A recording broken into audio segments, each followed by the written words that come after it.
Hello guys, नमस्कार, जोहार, सत श्री अकाल। एग्जाम फाइटर नंबर पर आप सभी का बहुत बहुत स्वागत है। और उत्तर प्रदेश शिक्षा सेवा चयन आयोग पहला एग्जाम लेने जा रही है।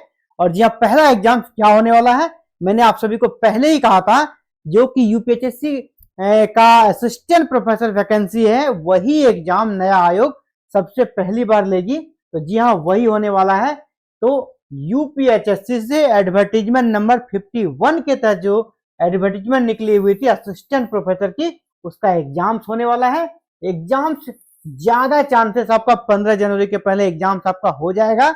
आपको पता है पेपर 1 होता है और पेपर 2। पेपर 1 आपका 30 नंबर का होता है। तो 30 में कैसे हम 25 प्लस मार्क्स लाए, इसके लिए क्लासेस एग्जाम फाइटर नंबर पर लगातार जारी है और क्लासेस आरंभ हो गई है। एवरीडे 9 PM को आपको क्लासेस मिलेगी और मात्र 40 डेज में हम लोग पेपर 1 कंप्लीट करा देंगे। और पेपर 1 में आपको 25 प्लस मार्क्स लाएंगे, इसकी पूरी गारंटी है। और पेपर 1 में जो 3 यूनिट होते हैं, जो कि आपका सेम है यूजीसी नेट के सिलेबस से, उसका क्लासेस हम लोग 9 बजे नहीं, उसका क्लासेस 8 बजे ले रहे हैं।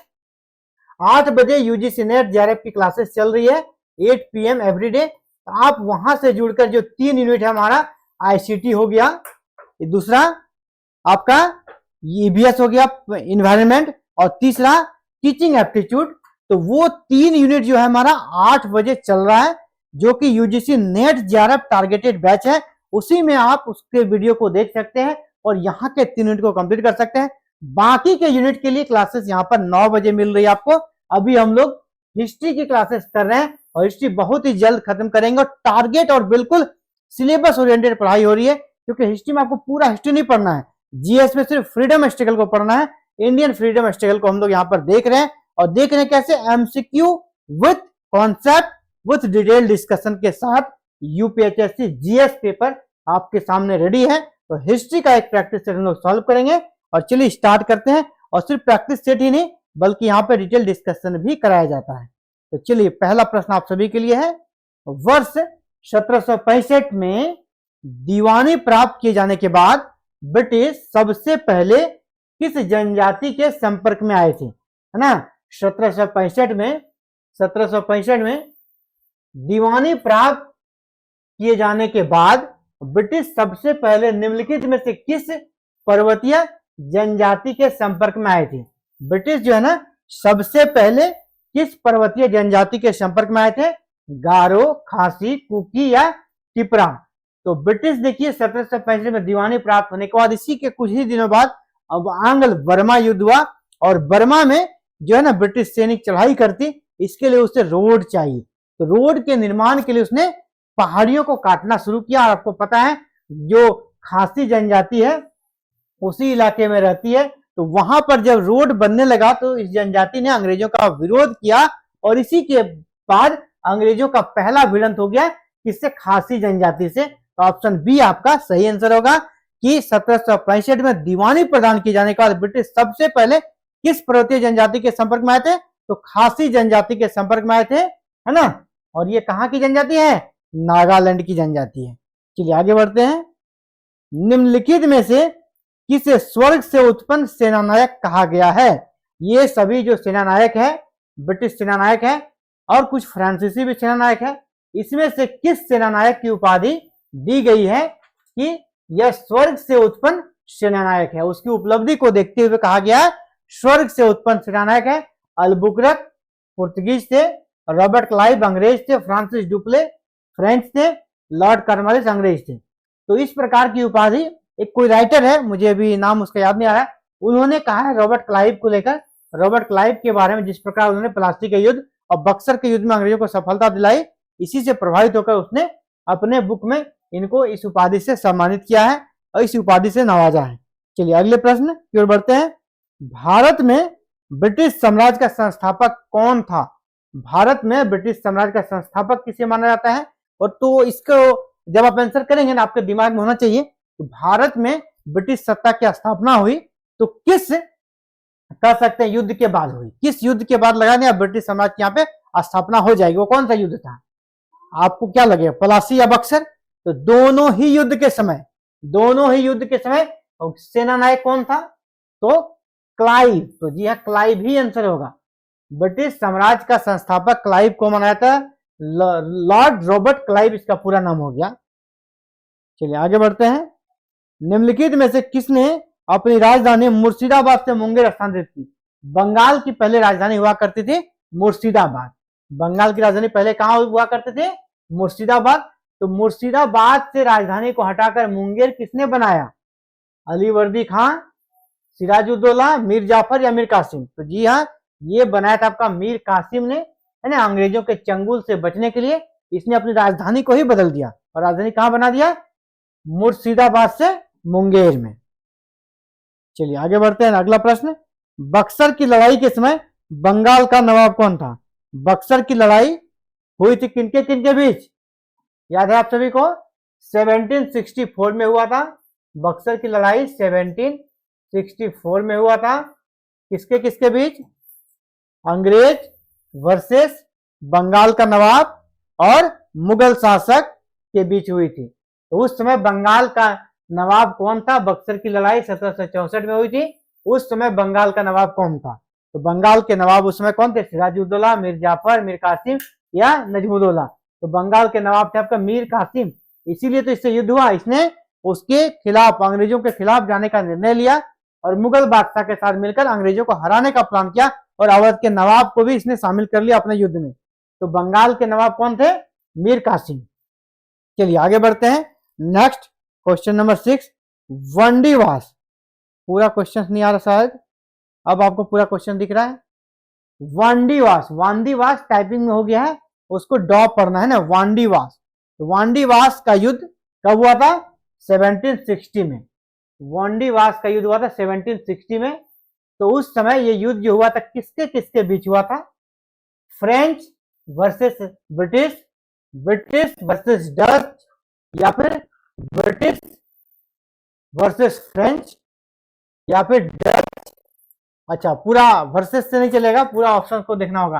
फ्रेंच ने ब्रिटिश को हराया, वांडीवास के युद्ध में फ्रेंच ने ब्रिटिश को हराया, या ब्रिटिश ने डच को हराया, या फिर ब्रिटिश ने फ्रेंच को हराया, या फिर डच ने ब्रिटिश को हराया। तो वांडीवास के युद्ध में फ्रेंच सेना का सफाया हो गया और भारत में फ्रांसीसी शक्ति का पतन हो गया।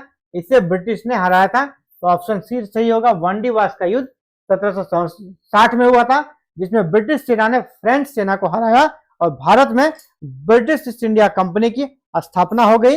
ये पूरी तरह कह सकते हैं अब उसका रास्ता क्लियर हो गया, क्योंकि उसका मुख्य प्रतिद्वंदी कौन था? फ्रांसीसी ईस्ट इंडिया कंपनी। उसका उसने ठिकाने लगा दिया वांडीवास के युद्ध में।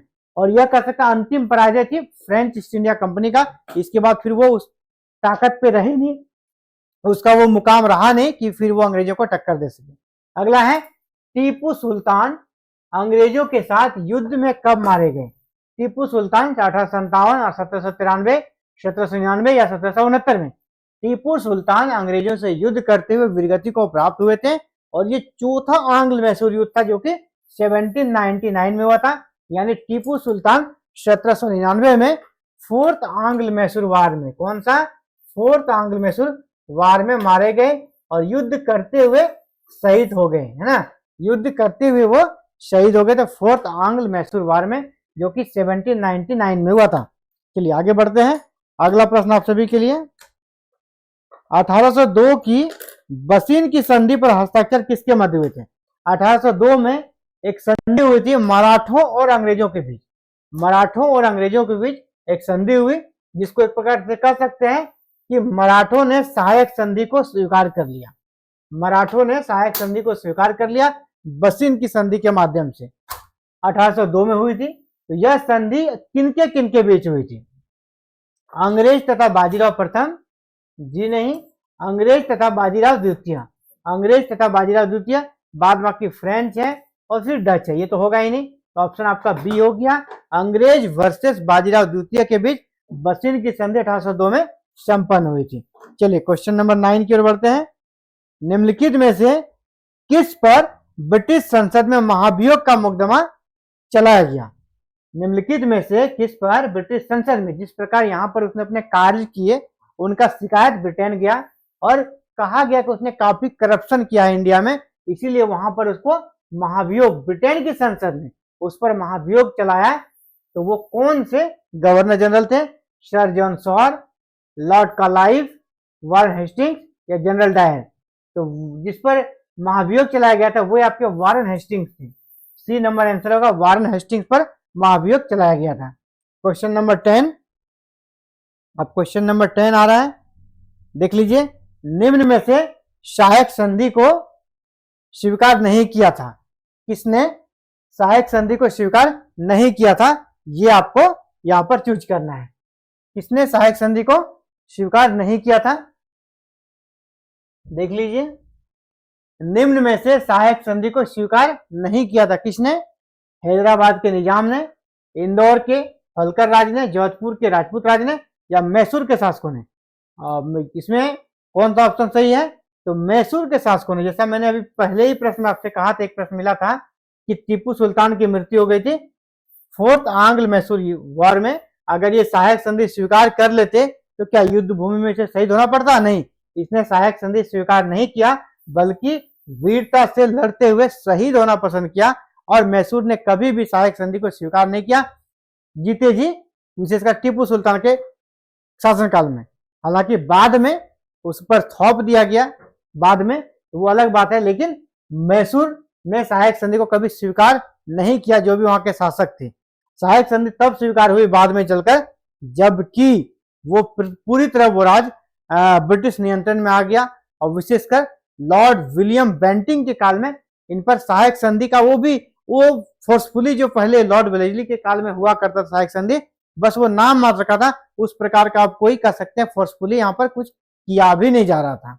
तो सहायक संधि को देखा जाए ऑप्शन में तो स्वीकार किसने नहीं किया, तो मैसूर के शासकों ने स्वीकार नहीं किया था। तो ऑप्शन डी आपका यहाँ पर आंसर हो जाएगा। चलिए, हो गया। और ये 10 प्रैक्टिस सेट था। और अभी हमारा हिस्ट्री का चल रहा लगातार।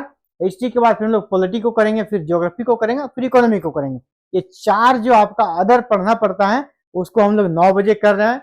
और जो आपका यूजीसी नेट वाला सिलेबस के अकॉर्डिंग है 3 यूनिट, उसको हम लोग 8 बजे करते हैं। अगर आपने यूपीएचएससी का फॉर्म भरा है, चाहे आपका कोई भी सब्जेक्ट हो, आप हमारे साथ जुड़ सकते हो बिल्कुल फ्री में। मात्र 40 दिन में तैयारी अपनी कंप्लीट कर सकते हैं। इसके लिए क्या करना है दोस्तों, कोई फीस को पेमेंट नहीं, बस चैनल को सब्सक्राइब करें, बेल आइकन को प्रेस करके ऑल बटन को क्लिक कर लें, ताकि आपको एवरीडे 8 PM और 9 PM रात में क्लासेस मिल सके।